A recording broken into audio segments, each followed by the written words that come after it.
Welcome to Orange Coast Unitarian Universalist Church. My name is Joel Ibanez, and I am your worship associate today. I'm joined by Reverend Sean Wilshire, our minister, Beth Syverson, our director of music ministries, and Karen Magoon Pearson, who is our director of religious education for children and youth, in welcoming you to this morning's Easter service. We'd like to also like to recognize the many volunteers that have helped to put this service together today. As you can see, plenty of people helping to put this service together. We do respectfully recognize that our church property rests on Ahachimen and Tongva land. As Unitarian Universalists, we have many different beliefs, but we are one loving community. We are bound together not by a common set of rules or beliefs, but rather a covenant. A covenant is simply a promise that whatever our beliefs, we accept one another and encourage each other in spiritual growth. We affirm that all life has inherent value and that all existence is interconnected. We strive for justice and compassion in our deeds and relationships, and we are committed to creating and welcoming community without regard to the traits that sometimes divide people. To our roomers, we invite you to silence your cell phones. And for our Zoomers, we invite you to say hello in the chat.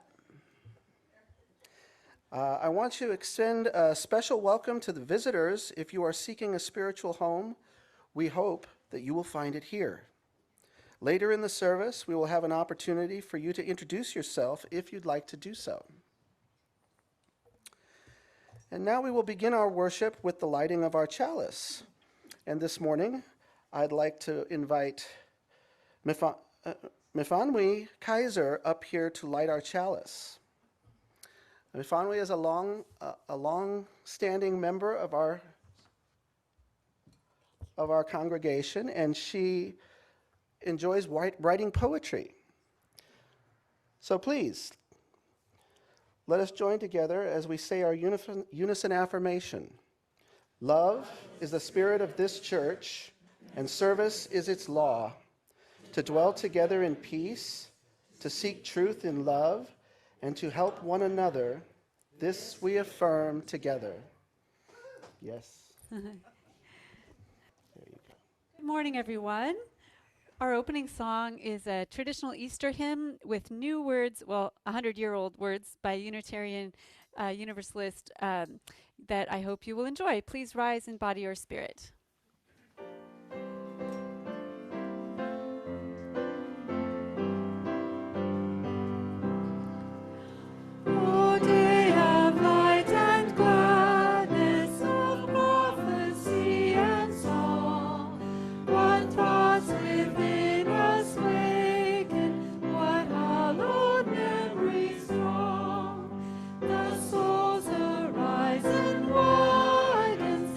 Present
there. Now, every year that we have Easter, there's also Passover, right?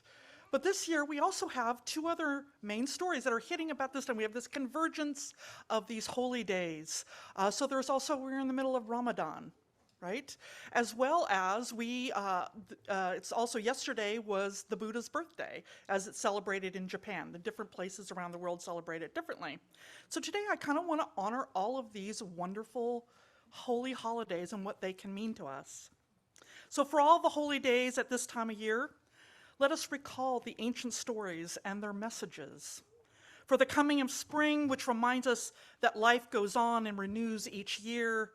For the story of Passover, which reminds us of the courage and strength to seek freedom. For the story of Easter, which reminds us that light always follows darkness. For the story of Ramadan, which reminds us of the love which asks so much of us at times. And for the story of the birth of Buddha, which reminds us to be awake to the world around us. For all these reasons, we gather together today to tell the stories, to remind ourselves, in fact, that we are the stories.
We got it in stereo this morning. A wonderful choir.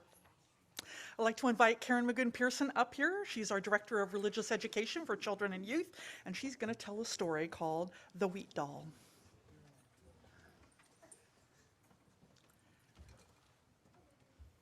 Good morning.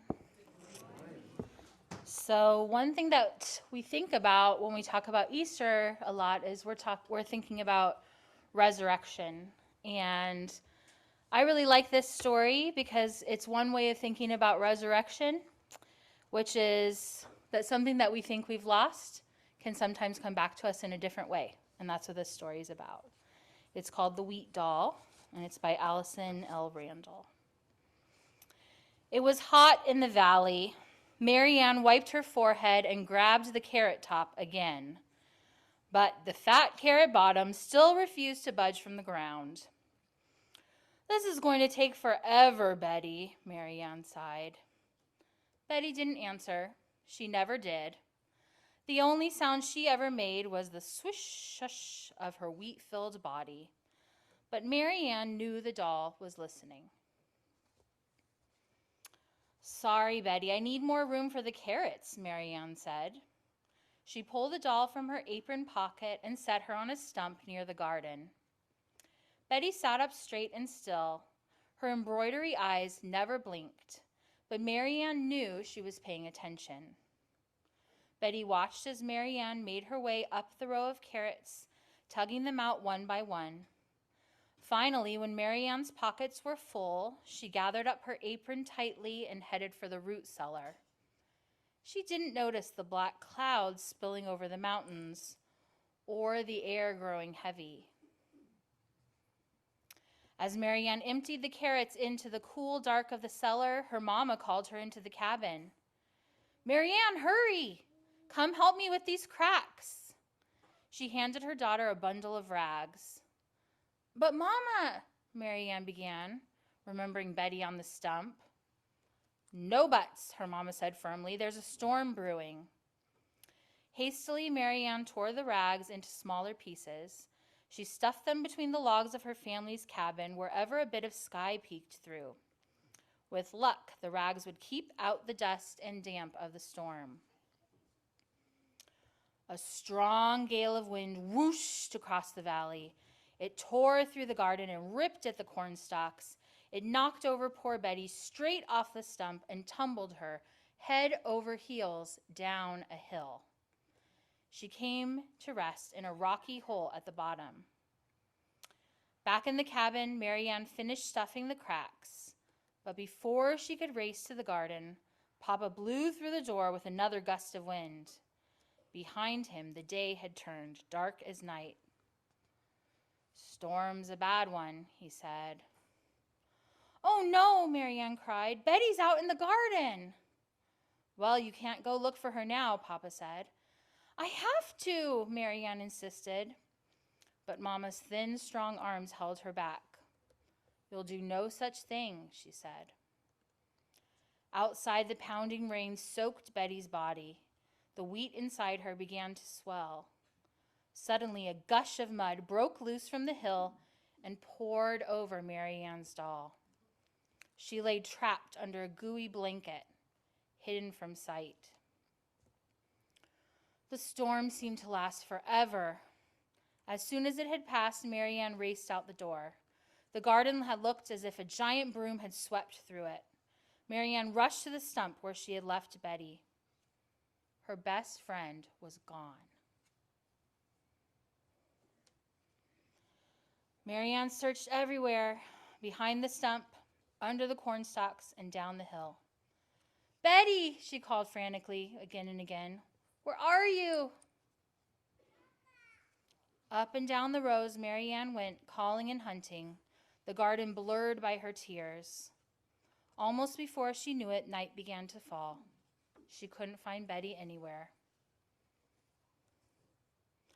A lantern bobbed toward Marianne. Her papa stepped through the dark and wrapped her in his broad, warm arms. "Time to come in," he said. The days and months passed, but Marianne never gave up looking for Betty. The winter seemed very long without her best friend. She missed the swish-swash of her doll's wheat body, and her apron pocket felt as empty as her heart.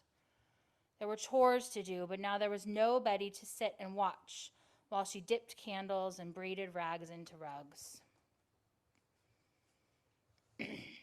When Marianne worked on her embroidery, it reminded her of Betty's satin-stitch eyes, chain-stitch mouth, and lazy-daisy ears.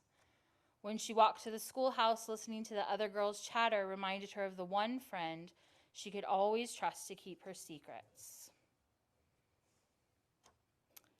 At long last, the long winter gave way to spring. Marianne took a basket and headed to the garden plot.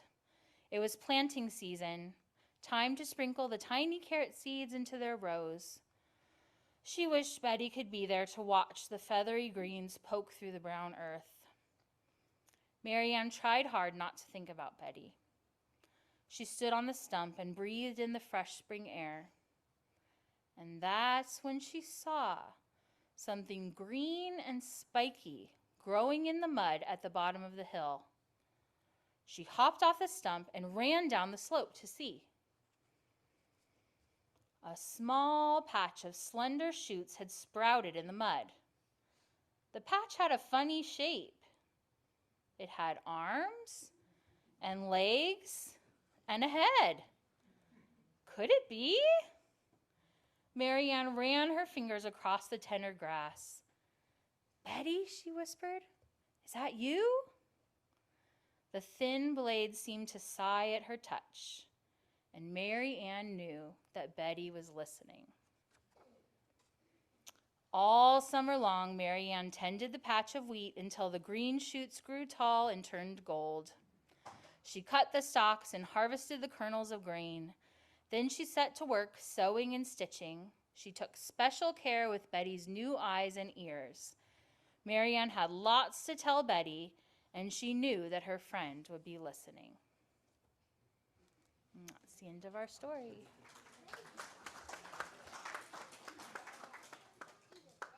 I'm going to light our children's chalice, and then we'll sing our children and their teachers and our youth out to their religious education activities this morning.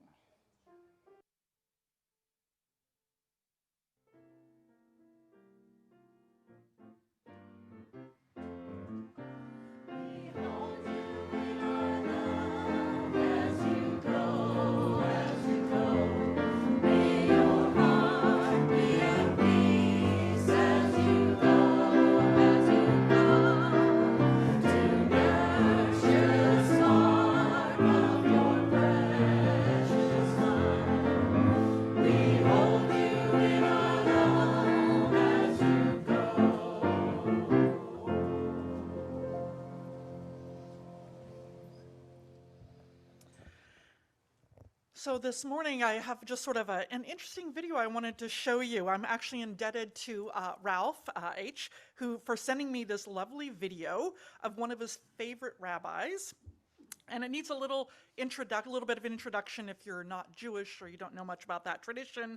So most of you probably have heard about the Seder, right? That's done by the Jewish people at Passover. It's a ritual involving the retelling of the story of the liberation of the Jewish people from slavery in ancient Egypt, which is also known as the Exodus, right? So the Jews read this thing called the Haggadah. It's an ancient work that contains this particular story, songs and blessings, prayers, and all that sort of things. And how many of you participated in the Seder that we had last night?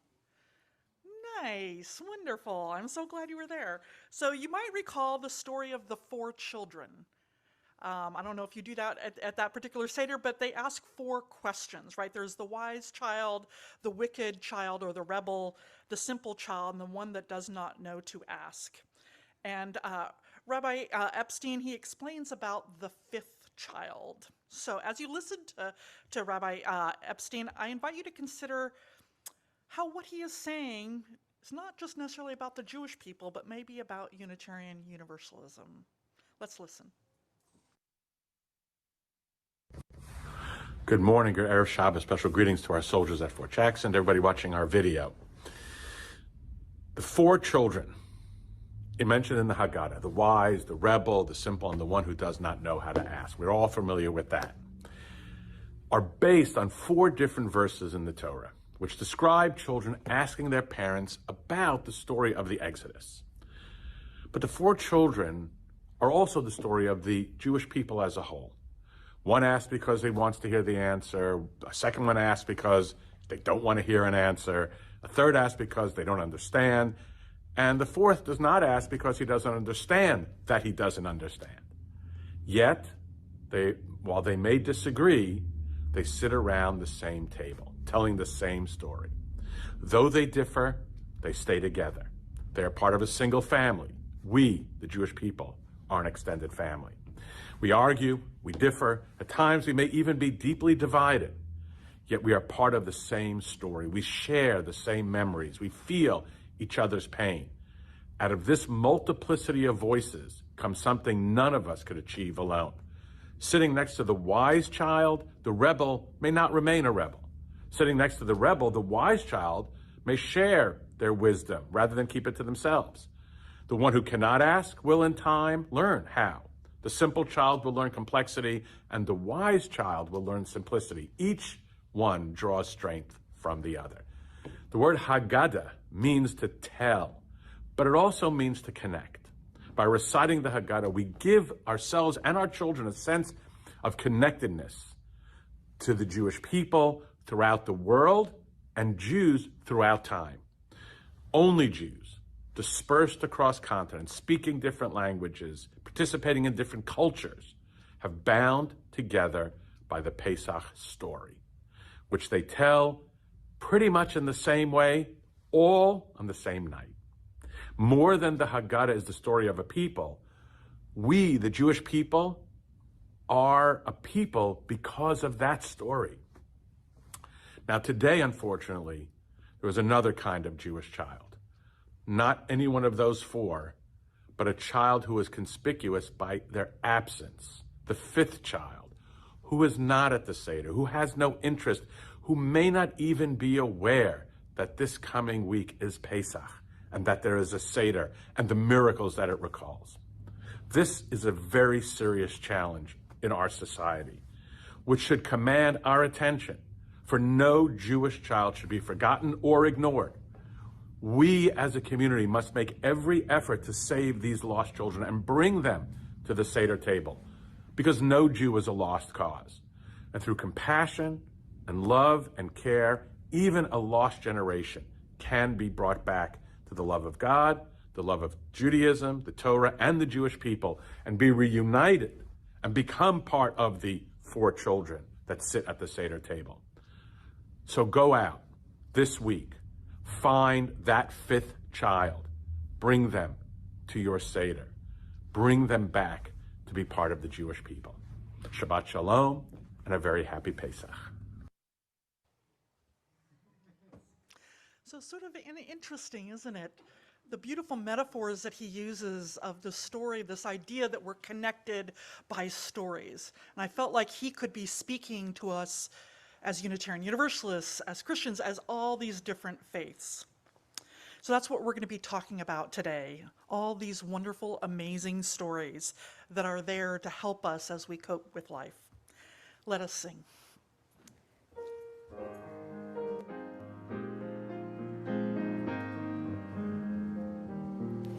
Be ours a religion which like sunshine goes everywhere. Its temple all space, its shrine the good heart, its creed all truth, its reach to all works of art. Let's sing it one more time. Be ours a religion which like sunshine goes everywhere. Its temple all space, its shrine the good heart, its creed all truth, its bridge to all works of art.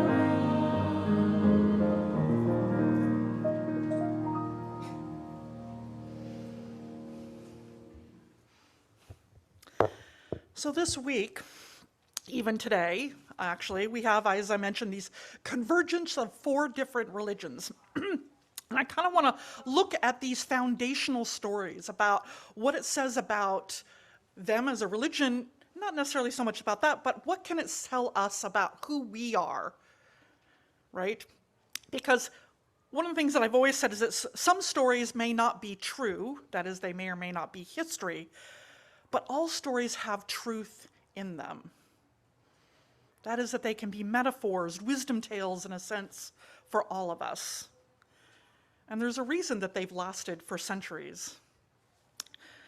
But I've noticed that many people, certainly not all, but a lot of Unitarian Universalists have come to this particular faith tradition having been wounded by other religions. And so sometimes we feel a little uncomfortable about these particular stories.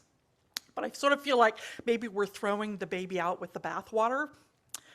And so I kind of want to look at all of these stories that have helped people throughout the ages. They've offered hope, particularly during difficult times, and even often healing. These stories tell us how to put an end to our pain, that the end of the obscuring darkness, that there's a healing light. So let's look at what each of these stories might mean to us as a nation, as a church, a community, or even as individuals. So let's begin with the story, we'll take these sort of in order, of Passover. So I'm going to tell you what I'm going to do is I'm going to tell you first a little bit of the story, kind of a shortened version of the story of Passover, the Exodus, which is what the Passover honors. So as the story goes, the Pharaoh of Egypt starts worrying about the Jews living there. He's like, oh, they're starting to outnumber us. I don't know, they're getting kind of powerful. So he forces them into slavery and decrees that every son born should be drowned in the Nile. But one baby, that is Moses, right, is saved and adopted by the Pharaoh's daughter. And as Moses grows up, he's in this position of power.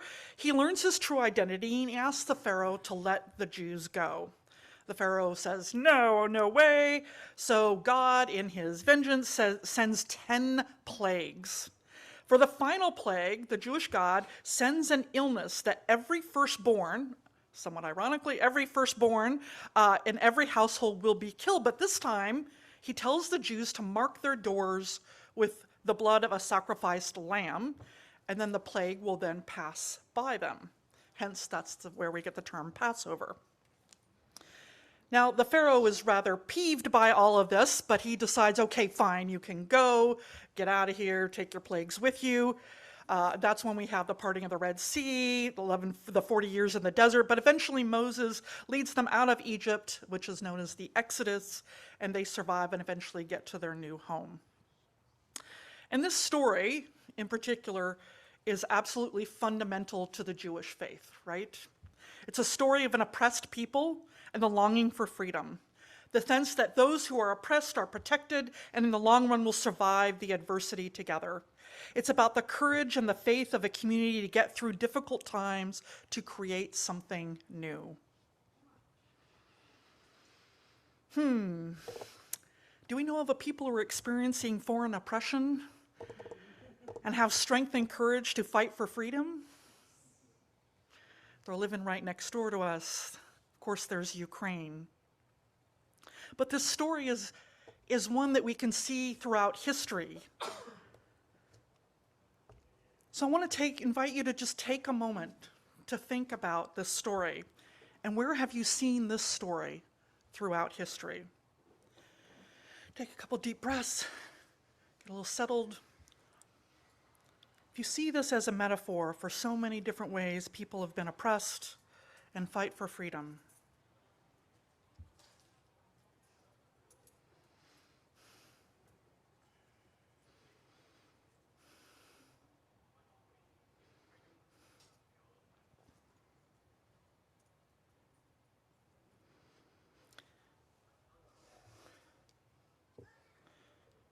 So where do you think we've seen this throughout freedom? You can shout it out, or if you'd like to write it in the chat, Zoomers. Where have we seen this story played out in history? In our church or even in our lives? Civil War. What's that? The Civil War. The Civil War? What else? Native Americans. The American Revolution? Native Americans. Yep, they're still fighting that fight. It's a long fight. Women's rights. What's that? Women's rights. Women's rights. Yep. Civil rights in general.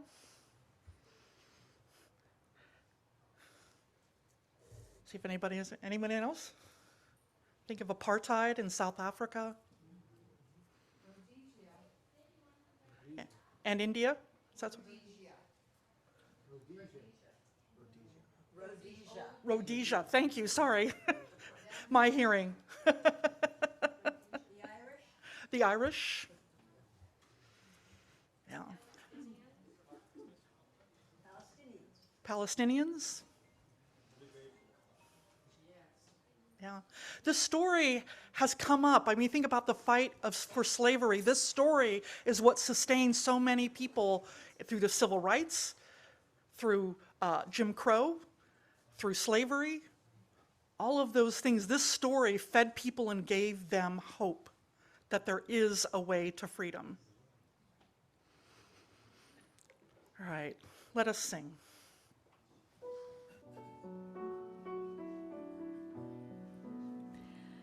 I know this rose will open. I know my fear will burn away. I know my soul will unfurl its wings. I know this rose will open.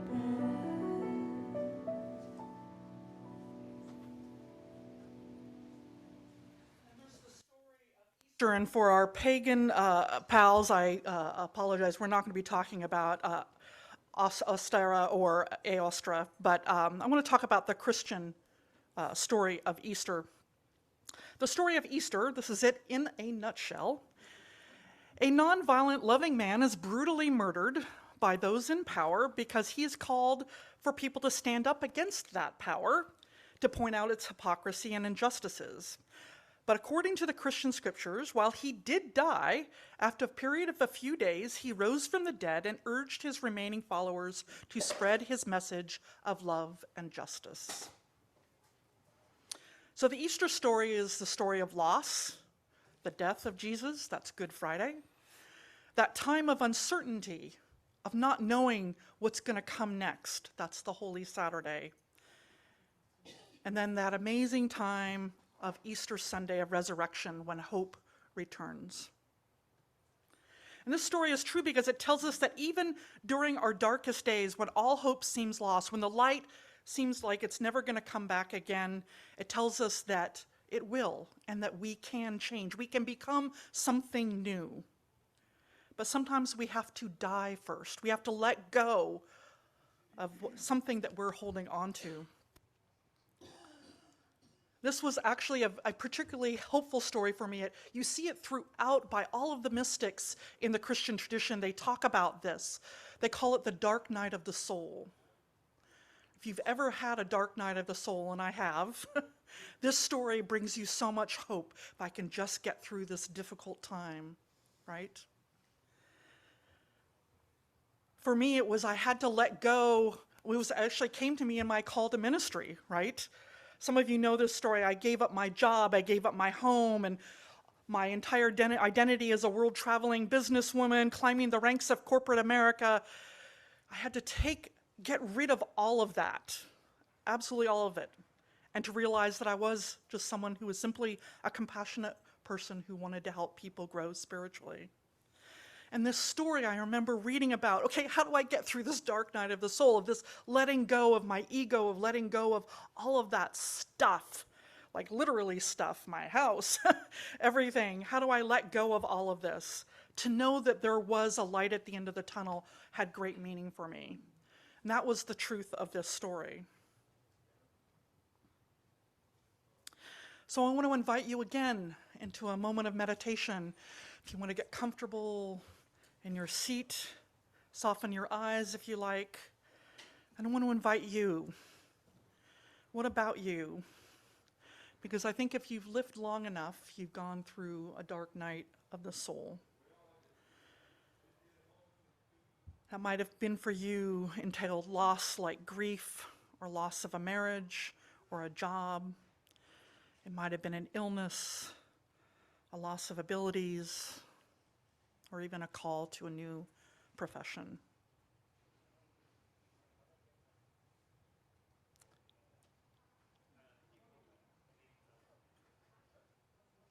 So as you think about going through the darkness in the tomb, uncertain, unknowing,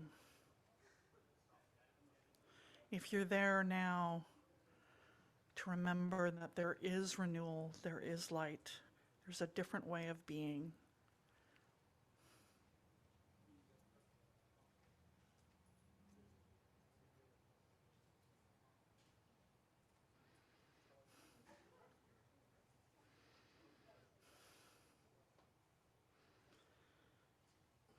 And if you've come to this other side, how might this story have helped you understand that the light was there waiting for you? And if you're in that dark time, remember that no matter how hopeless it seems now, this story tells us that that will change, that the light will come.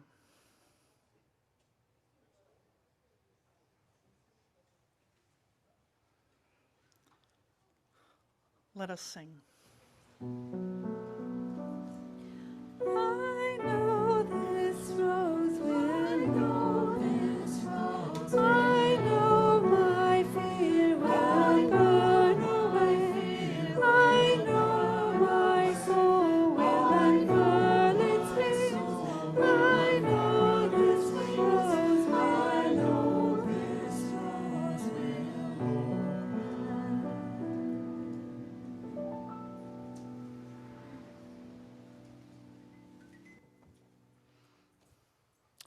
Then there's the story of Ramadan. Now, most people know Ramadan as a time of fasting, and in fact, for those of you who know people in this church, the Lockreys are actually online right now in Egypt, where they are experiencing Ramadan. They say hello. and most people think it's a time of fasting and everything like that, but there's a story behind Ramadan that you may or may not be aware of. So according to the Quran, in 610 AD, in the 9th lunar month, there was this Arabian man by the name of Muhammad. He was about 40 years old, and he was meditating in a cave located in the mountains near Mecca. And while he was meditating, he was meditating. Oh dear. Oh dear. Okay. While he was meditating, Muhammad was visited by the angel Jibril, also we know as Gabriel, most people know that name, and commanded him to recite. And Muhammad replied, well, I can't read. And the archangel took Muhammad by the arms and pressed him and held him and squeezed him until it was almost too much to bear, and he released him and he said, recite! Muhammad's like, but I can't read. So this happened to him 3 times where he felt squeezed by the angel Gabriel and was told these words, and he said, recite. And finally, Muhammad gets it. He's like, oh, you want me to repeat after you? Okay, I could do that. And so this is how Gabriel then gives him the words that he writes, that he memorizes for the Quran, that gets then written out by his scribes. So this is one of the things that's happened actually over 23 years, but this Ramadan marks actually the beginning in that lunar month when the angel Gabriel came to him. And you understand that when this was all over, the very first day, Muhammad, he goes to his wife and he's like, okay, I'm not sure what happened.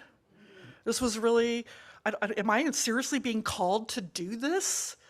He was very uncertain. And his wife's like, yeah, it sounds like that's what you were called to do, right? And I love this story because have you ever been sort of grabbed by the universe and told, you will do this? Right? And at first we kind of don't get what the universe is telling us and has to knock us on the head 3 times before we get it. Right? One of those moments when you just don't pay attention to what the universe is telling you. I call them AFGOs, another effing growth opportunity. And I've noticed that if the universe if you don't listen to that universe, it's going to keep knocking you on the head. And first it's just a little tap, and then it's kind of a big thwap, and then suddenly there's a ton of bricks on top of you. So, and here's a very minor story that I can tell of myself. I've been having some tooth issues up here in the upper left of my teeth. And I went to the dentist and he said, well, Sian, you're probably going to need to have an implant. I'm like, man, that's so expensive. I don't want an implant. And he's like, well, we could try a crown and see if that works. So I was like, okay, let's try the crown. That's a lot cheaper. That'll be great. So we do the crown. pain doesn't go away. Well, I really think that that tooth needs to be pulled, but you could try a root canal. Okay, let's try the root canal. Pull the root canal out. This pain's still there. So I go back and he's like, you have one option left. So I'm getting an implant now. And I sort of feel like this was the universe telling me, Sian, don't be cheap. Like, just spend the money. Just do what you need to do, because now I spent basically twice that amount. So this is like the universe sometimes will whap us upside the head. If we listen to it might be our bodies that we need to listen to. It might be the earth that we need to listen to. It might be our life and what it's trying to tell us, right? So, again, how does this story apply to you? I want to invite you into that time of meditation again. Is there a life lesson that maybe you've ignored? And that God or the universe, your body, keeps hitting you head over the head until you finally listen. Was there a time, a life lesson that you ignored that you needed to listen to? I'm going to give you a moment to think about it. I'm going to invite people to write it in the chat if they like. And then if you would like to hear, you can turn to a neighbor and tell them your story, very briefly, of a time when you didn't listen to what the universe was trying to tell you.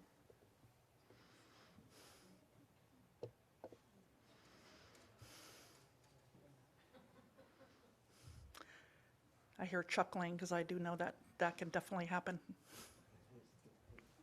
Sometimes the universe is like a coyote, a trickster. All right, I want to invite you, if you've thought of your thing, to turn to someone, maybe you do or don't know, and tell them your story of a time when you didn't listen to what the universe was trying to tell you. Go right ahead. And if you'd like to write it in the chat, I'll be happy to read those out loud.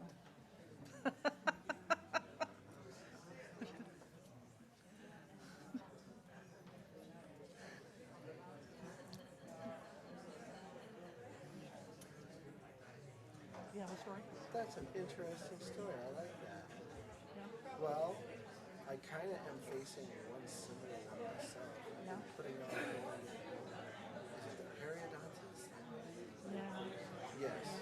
I've been putting it off and putting it off, but I can tell that it's kind of like, I don't know if you can tell, but the change of season happened, your teeth get a little bit more sensitive, right? Yeah. Whether it's coming into the spring or going into the fall.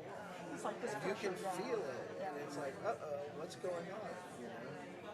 It's something I've been putting on myself. And you do what I do, which is, maybe it'll get better. Maybe it'll get better. That's the thing. I know it's not going to get better. It's like, there's that thought in my mind that it's like, yeah, but do you want to wait until it becomes a big thing, or do you want to take care of it now and start gradually getting it out of the way? Yeah, that's the I thing. have to say, I can relate to your story. I was going to say, there's even like alcoholism, Yes. right? Like, sometimes you have to be hit over the head It was the a million same times. thing. Yes. Yeah. Sort of like, I'll be all right. I can get it. Yeah, I can do it. Yeah. All the rationalizations we can make, right?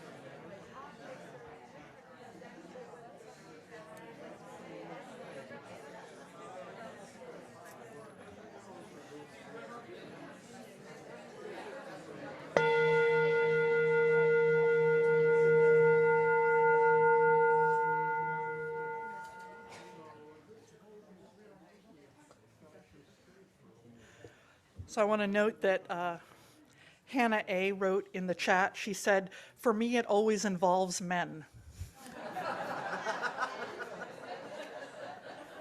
We hear you, Hannah. Yeah, those significant others. Let's see here. So, and Matthew P. says he actually has a story about men. He says, "My first marriage shouldn't have happened. I didn't listen to my friends and family. I got treated to nothing but pain and sadness until I realized my ex-husband was using me for my money while I was in the Navy. A big moment of growth after the lesson I learned, but I should have listened to the warnings." Yeah, there's sometimes lots of warnings out there. So we all have these moments we're asked to do something and we're not listening. Let us sing.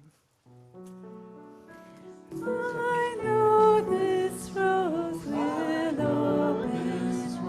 I know this rose will burn away. I know my soul will unfurl its wings. I know this rose will open.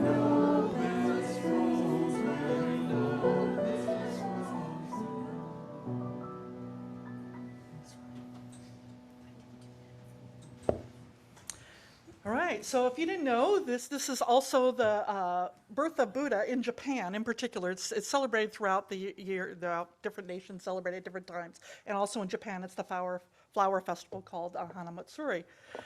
And, but we'll talk about the birth of Buddha because I think it's a wonderful, lovely story. And the story begins about 2,500 years ago in ancient India. There was this man named Siddhartha Gautama who was born into a noble family, and his father was the ruler of the kingdom. As a young man, Siddhartha was sheltered from the outside world and lived a life of luxury. But one day, being curious, he ventured outside of the palace and saw the suffering that existed in the world. And he was deeply affected by what he saw, decided to leave the palace and his privileged life behind to seek the answers to life's big questions. So Siddhartha then studied with various spiritual teachers and practicing extreme forms of self-denial, thinking that was doing, I don't know if you want to end suffering, you bring suffering on yourself. I'm not sure what he was thinking. But despite his efforts, he was still unsatisfied and continued to search for a way to end suffering.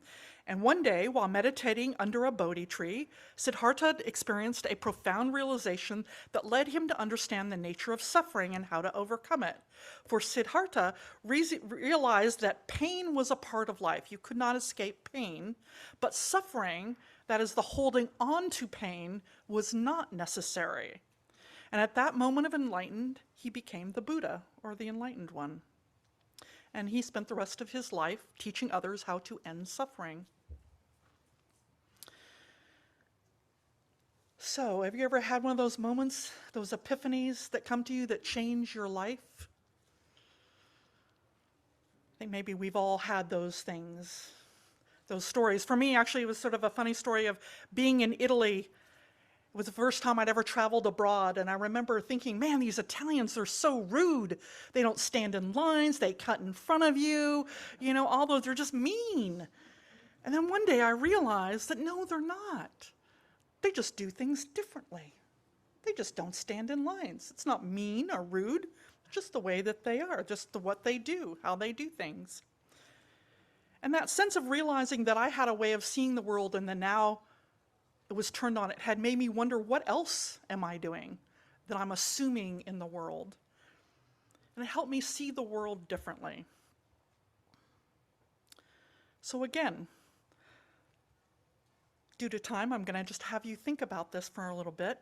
What kind of epiphany that maybe you've had that's changed your life? What epiphanies have you had that changed your life, help you see the world differently, understand the world differently, and be different?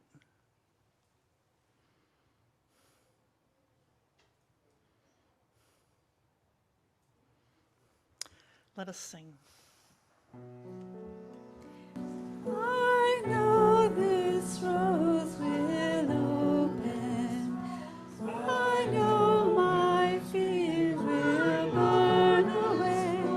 I know this soul will unfurl its wings. I know this rose will unfold its wings. I know this rose will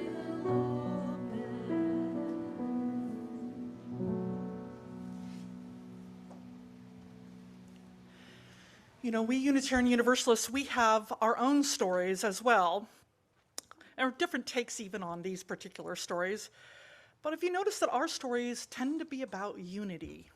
You think about the flower communion. If you've never been to our flower communion, it's going to be June 4th. We're going to be having our 100th anniversary of it. But this is ideas that we have a flower communion where everyone brings flowers.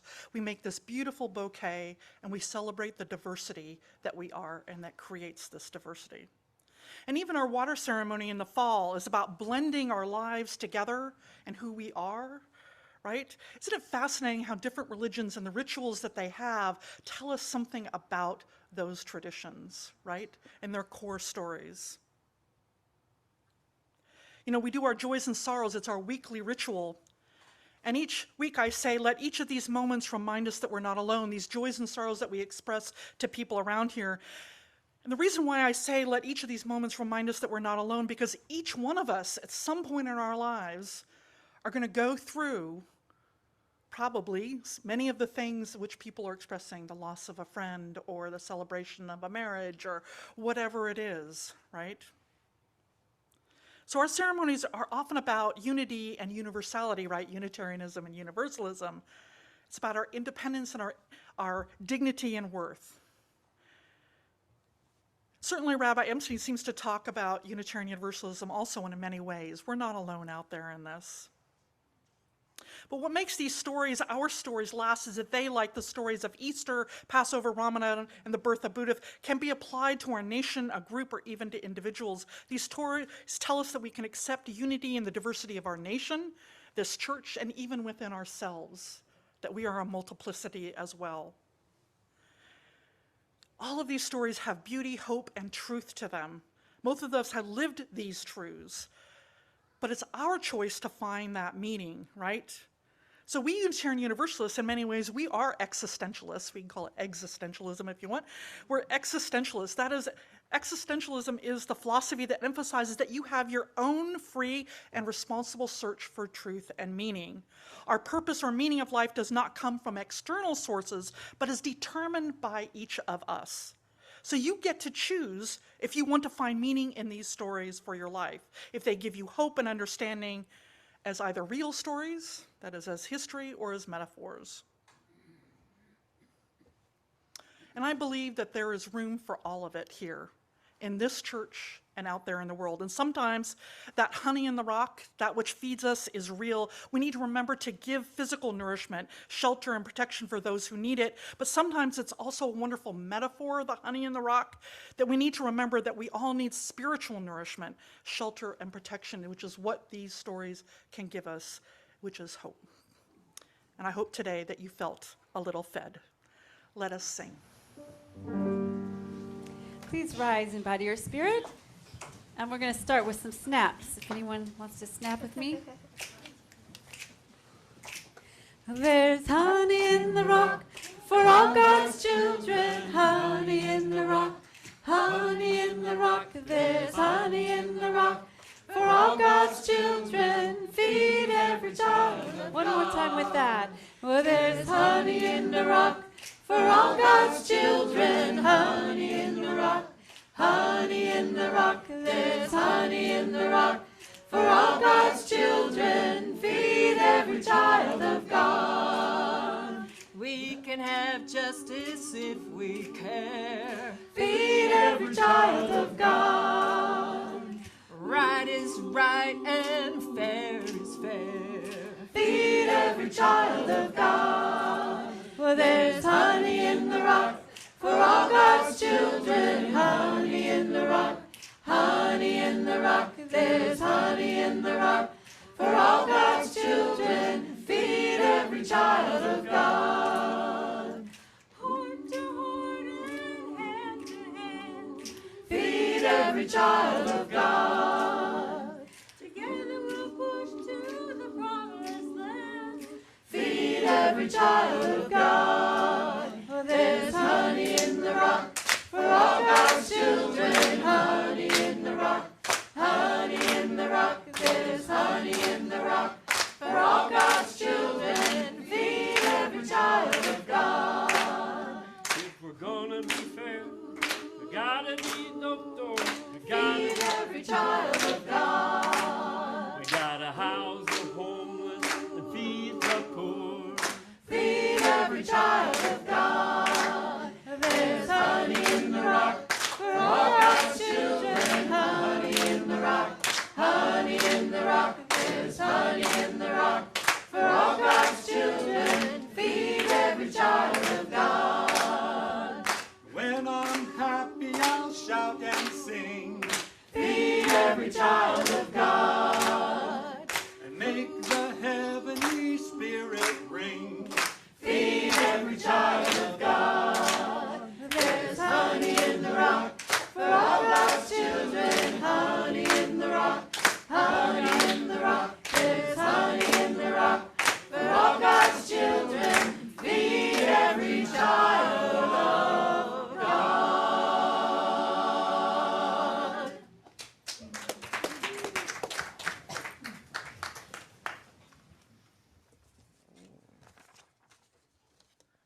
Unitarian Universalist congregations are fully self-supporting, meaning that members and friends raise all funds for the operating budget, ministries, and programs of the church. We are ever grateful for your gifts of time, treasure, and talent.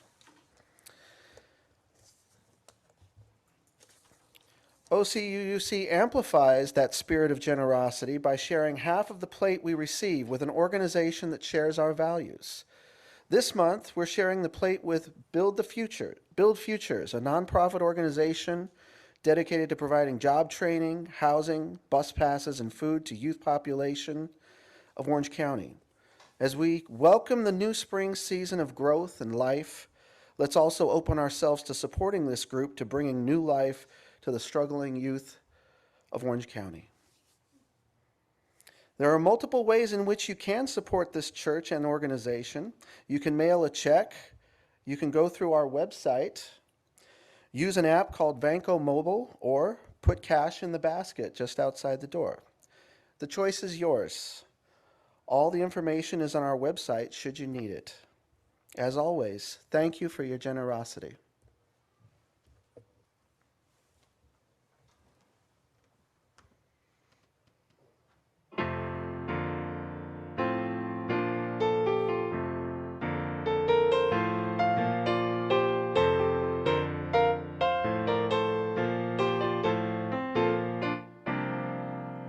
Go out, go out, go out into the highways and byways. Go out, go out, and give the people something of your new vision. Oh, go out. Oh, go out and give the people something of your new vision. You may possess a small light only, But uncover it and let it shine. Let it shine, let it shine, let it shine.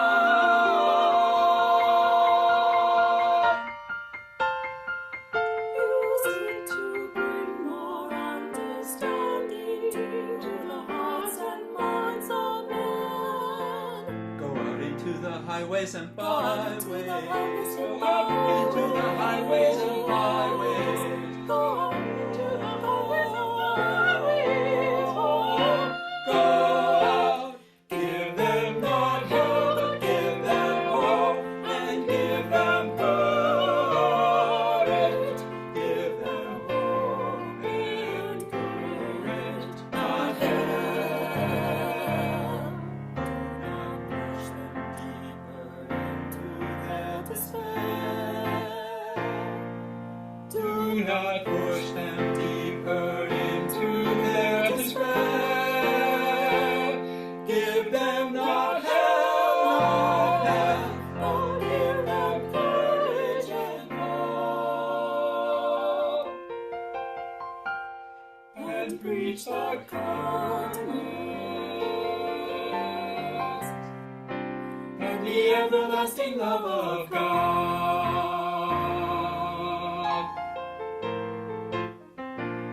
Go out, go out, Go out, go out. go out, go out.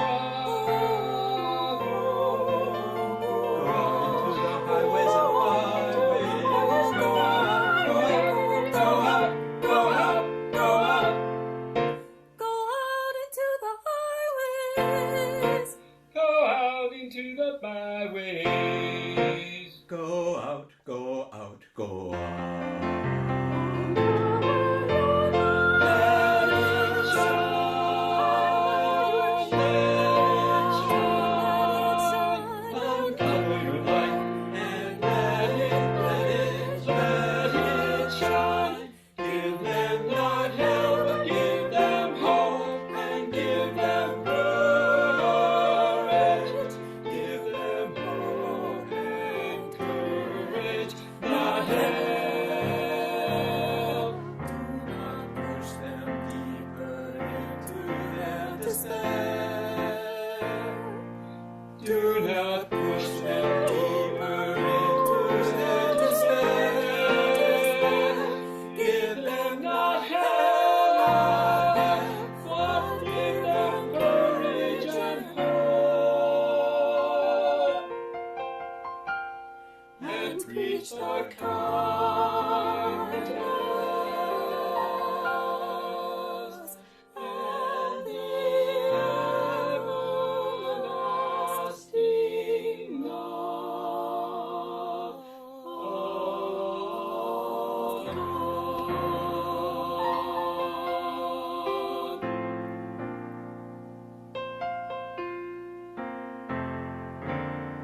We have a few lovely remnants of the COVID quarantine.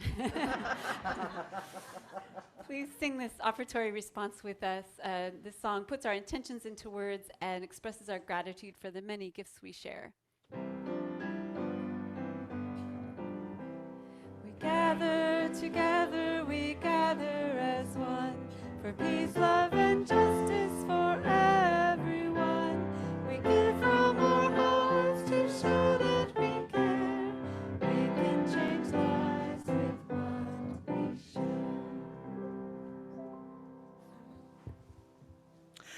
Well, now is that time, as I mentioned earlier, this ritual that we have called Joys and Sorrows, where you get to honor the important events and people in your lives, and you're invited one and all, whether you're a member, a friend, visitor, everyone is welcome to participate. This is Bertie Reed. She's one of our pastoral care team members, and she'll assist you in lighting a candle. And the idea is if you hold something in your heart, something from the last days, weeks, or hours, something that you would like to honor, we invite you to come forward and light a candle. And at home, those of you at home can light a candle there.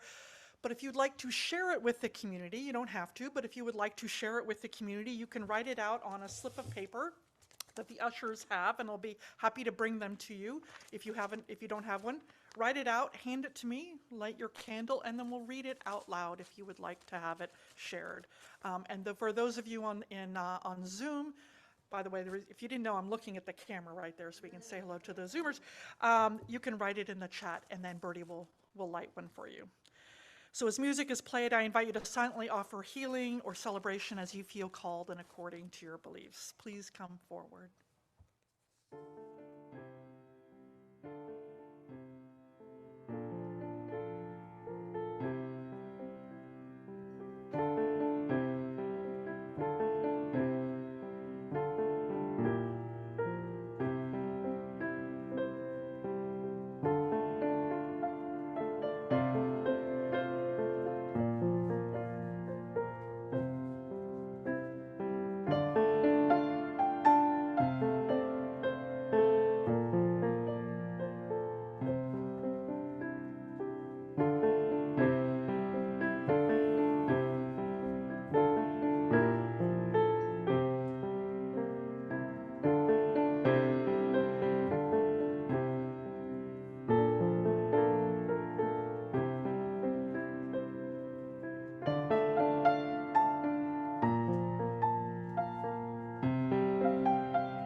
Hannah A.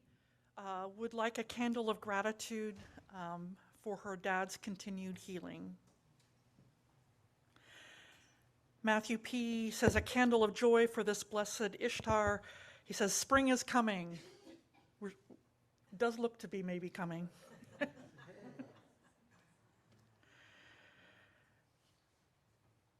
And someone whose name I don't entirely know, just says not Kim C.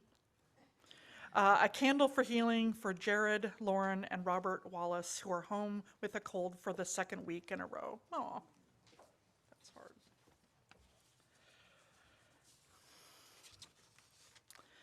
And Hannah A. has a candle of love, hope, and strength for BIPOC and LGBTQ folks as they continue to be oppressed, silenced, and assaulted by the current political climate. Amen. Lori K., she says, celebrating Easter with her, she says, my holiday family.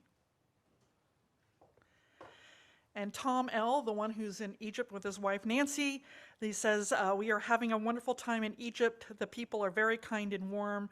Ramadan calls for intentional acts of kindness every day, and we have been invited to participate. We are grateful and we miss you. Back next week.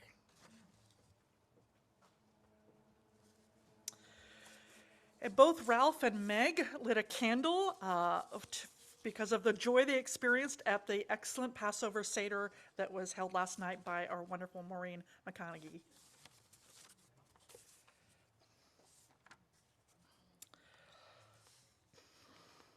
And Jolyn Ibanez lit a candle of joy, she says, for her mom, Sharon, who some of us know, Sharon. She turned 80 this week, so happy birthday to her. Sarah H. Says it's both a joy and a sorrow. She said the flowers today are in honor of her parents' anniversary. They're also in memory of my mother, who passed away the same day. And Francie Coleman, she lit a candle of joy. She said, last night, through the miracle of technology, I was able to watch my daughter's baptism at Christ Our Light Catholic Church in Troy, Michigan. In UU fashion, I honor her choice and glad Sabrina has found a faith that calls to her. I brought her up as a UU. I grew up Catholic and chose UU, and the circle continues. It does, doesn't it? All right, so Erin and Amelia Neustadt, a candle of sadness and hope. She said, we attended our cousin's funeral in New York last weekend. He died quickly from lung cancer. We had a chance to spend time with our family after almost a 4-year absence, so that was very special. And Bob L. lit a candle of sorrow. He said, please send healing thoughts to his wife, Sherry. The fungal infection in her lungs has returned. Yeah. And Arliss R., who is joining us today, lit a candle of sorrow and of hope. She said, sorrow for all the people and families struggling with the cost of housing and food insecurity, and hope for people coming together to support their neighbors. Amen. All right, let us hold in love all the joys and celebrations and all the hurts and sadness, both spoken and silent. Let our, excuse me, I got a little off here. Let our joys remind us to be thankful, and our concerns remind us to hope, and our sorrows remind us to connect. And remember to let all these moments remind us that we're not alone. Please join Bertie in a spirit of prayer.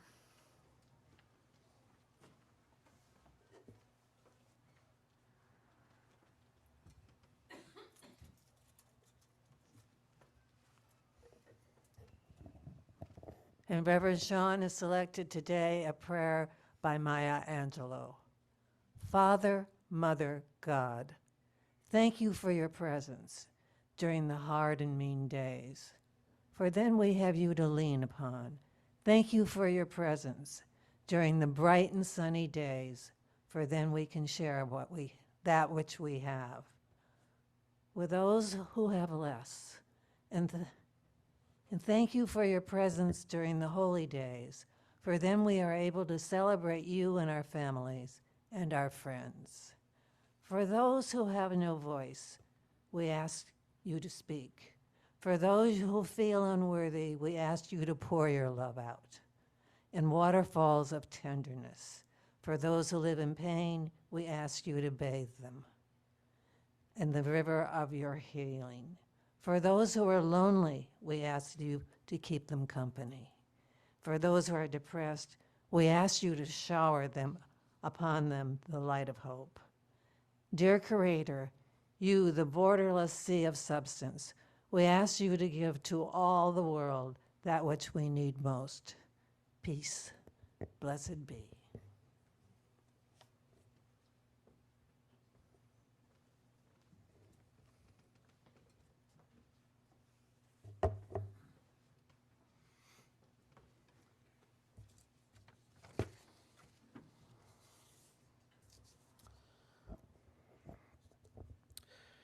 Let us join together as we extinguish the flame of our chalice and say together, we extinguish our chalice, but not the light of truth, the warmth of community, or the fire of commitment. These we carry on our hearts until we are together again.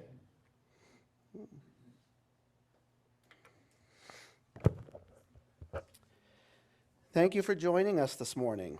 We are a congregation made up of people who all believe differently. And yet, when we gather together, whether we are in the room or on Zoom, we make up one loving community. We need not think alike to love alike. If you are a guest, a visitor, or someone who hasn't yet been known to us, I invite you to become a part of this beloved community. We encourage you to either write in the chat, or if you are a Zoomer, or if you're here in the room, to stand up for a brief moment and tell us your name and where you're from. If there are visitors here, we will go ahead and bring a microphone around and hold it for you so that our Zoomers can hear your name. Are there any newcomers today? Good morning, everybody. My name is Mike Reddy. I'm here with my wife, Tamara. We're visiting from Laguna Niguel. Welcome. Hi, Bob from Santa Ana. Bob, welcome. Hi, my name is Liam, and I'm coming from a UU church in Northern California. Welcome. Hi, my name is Indra, and I am coming from the same UU church in Nevada City, California. Welcome. Hi, I'm Colleen Stratton. I'm visiting to Welcome. check out the church. Governor.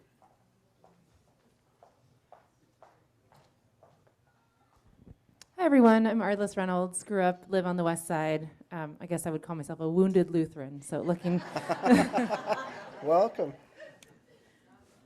Hi, I'm Joseph. I'm with Arliss, and I grew up going to different churches, including like Temple and Catholic Church and Unitarian Universalist Church. So, welcome.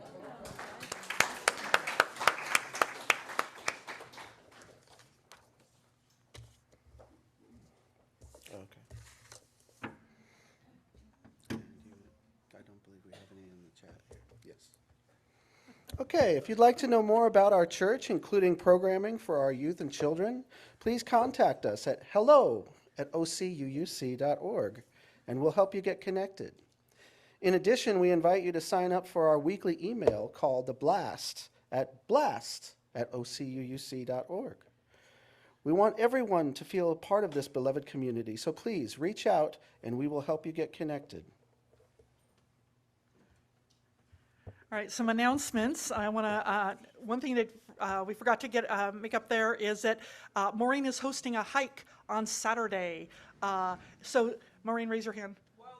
Wildflowers, to go see the wildflowers. So, if you would like to join her, see Maureen, blue shirt. There she is. The other thing I want to mention also is I got invited to an iftar dinner, and but I can't go to this particular one, so I was wondering if they said, well, do you have anybody who would like to go? So if you would like to go to an iftar dinner, I believe it's on the 17th, I want to say, I'll find out, let me know, and I will let you know the date and get you connected that way. The other thing I want to mention, so we've got all this stuff going on here, we are coming toward the end of our pledge drive, right? This is our annual thing where we build our budget that starts the new church year that begins in July. So we've got to get all of our pledge things so you can get your pledge cards in. And one of the things that we're doing is that we're having a raffle each week. And as soon as you get your pledge in, the more chances you have to win. I won last week, but I gave it up. I put my pledge thing in there and it came up. I was like, okay. So I gave it, Bifan, we actually ended up winning it. So we do have a raffle today, and we'll have one more chance next week for you to get your name in to be drawn for the raffle if it's a $50 gift certificate. All right, so I'm gonna, all right, let's see, who do we get? All right, Amy Tompkins.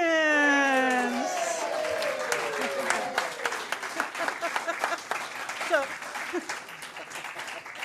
I don't seem to have the card, but Sarah has the card for you. Okay. There you go, sorry. I accept my card. Okay, there you go. So get your pledges in. There's one more chance to win. Get your pledges in. What we do is we put your name in a little ticket, and it goes in the bowl, and we'll be pulling it out. And Zoomers, also, remember, you can just go to our website, go under, I think it's under giving, and hit the pledge there, and you'll be able to get there. So everyone, thank you for being here. Happy Passover, happy Easter, happy Ramadan, and happy birthday, Buddha. There is honey in the rock for all of us. Let us sing our final song.